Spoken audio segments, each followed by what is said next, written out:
À la fin des années 60, une femme fait une entrée fracassante dans l'univers masculin, snob et consensuel des critiques de cinéma américains, Pauline Kael.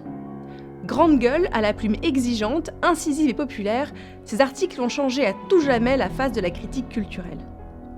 Bienvenue dans Pionnière, la série qui met en lumière les femmes oubliées de l'histoire du cinéma.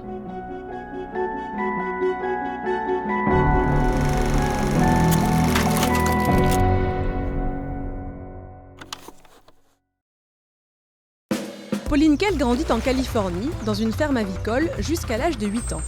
La Grande Dépression pousse la famille à déménager à San Francisco, où Pauline accompagne souvent son père au cinéma. Plus tard, elle étudie la philosophie et la littérature à l'université de Berkeley, la plus sociale-libérale des villes californiennes. Pauline envisage le droit, mais sa rencontre avec un groupe d'artistes la mène jusqu'à New York. Là-bas, elle mène une vie de bohème, reçoit l'élite artistique de l'époque dans son appartement, écrit des pièces de théâtre et travaille sur quelques films expérimentaux. En 1948 naît sa fille Gina, qu'elle élève seule. Pendant presque 10 ans, pour subvenir à ses besoins, Pauline fera de nombreux petits boulots. Cuisinière, couturière, rédactrice de pub, caissière en librairie, prof de violon ou encore directrice d'un lavomatique. Mais comme elle n'arrive pas à percer, elle retourne à San Francisco en 1952. L'année suivante, dans un café, le rédacteur en chef du magazine City Lights l'entend parler cinéma avec un ami et lui propose un job de critique. De 1955 à 1960, elle est aussi manager d'un cinéma à Berkeley où elle rédige les résumés et critiques des films qu'elle programme. En 1965, son premier livre, I Lost It at the Movies, un recueil de ses critiques, se vend étonnamment bien, 150 000 exemplaires. Pauline Kael a 46 ans, elle peut enfin vivre de sa plume et commence à se faire un nom. Mais elle doit se battre sans arrêt avec les éditeurs qui réécrivent ses articles et édulcorent son style. En 1967, sa vie va basculer et la critique américaine avec. The New Republic refuse de publier sa très longue et très enthousiaste critique de Bonnie and Clyde à rebours de ses collègues. Elle écrit « Bonnie and Clyde est le film américain le plus excitant depuis Un crime dans la tête ». Récupéré par le New Yorker grâce à son agent, l'article, écrit dans un style inhabituel pour l'époque, sauvera le film et lancera pour de bon la carrière de Pauline Kael. Jusqu'en 1980, elle tient la rubrique ciné du magazine en alternance avec une autre journaliste. Après une brève incursion ratée dans l'industrie du cinéma en tant que consultante, le New Yorker lui confie le poste à plein temps. En l'espace de 10 ans, Pauline Kael deviendra la critique la plus influente des États-Unis. Elle prend sa retraite en 1991, trop affaiblie par la maladie de Parkinson pour continuer à écrire et parce qu'elle estimait n'avoir plus rien de neuf à dire. Elle meurt en 2001. Son écriture décomplexée, son style argotique et son ton acéré, parfois cruel, tranchaient avec les plumes habituelles du New Yorker. À rebours d'une écriture intellectualisante qu'elle abhorrait, Pauline Kael critiquait avec ses tripes, ses émotions, en essayant d'expliquer ce qu'elle ressentait devant un film. Ses opinions étaient souvent à contre-courant de ses confrères et consoeurs. Elle détestait l'élite journalistique snob qui se posait en gardienne du bon goût et les médias qui méprisaient par principe tout ce que le grand public appréciait.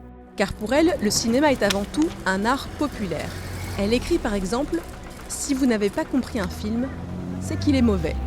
Dénonçant le mercantilisme des studios hollywoodiens et fustigeant les blockbusters sans âme mais dotés de gros budgets promo, elle estimait le métier de critique ciné absolument nécessaire pour orienter le public vers des films avec moins de moyens. Pauline Kael ne voyait jamais un film 2 fois, mais son incroyable mémoire enregistrait chaque plan, le moindre dialogue et ses critiques fourmillaient de détails. Farouchement indépendante, exigeante et souvent excessive, Pauline Kael assumait le manque d'objectivité de ses critiques et n'hésitait pas à encenser ou descendre en flèche un film ou un acteur.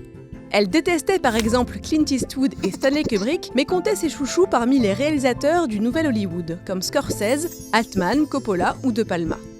Tarantino dira que les critiques de Pauline Kael ont été sa seule école de cinéma. Et à l'inverse, dans Willow, George Lucas a donné son nom à l'un des méchants du film, le général Kael.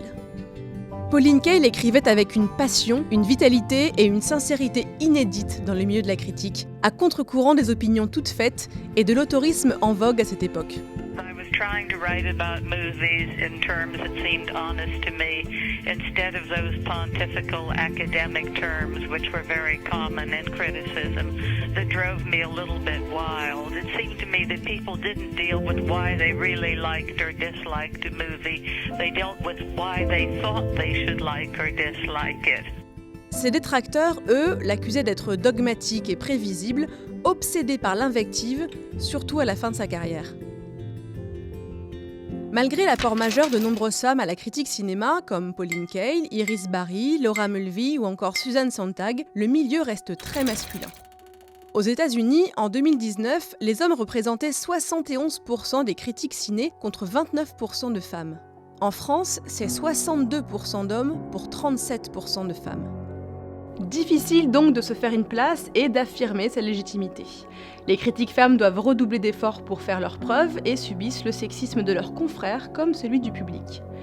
Néanmoins, elle persista comme le veut l'adage et la nouvelle génération n'entend pas être mise de côté plus longtemps.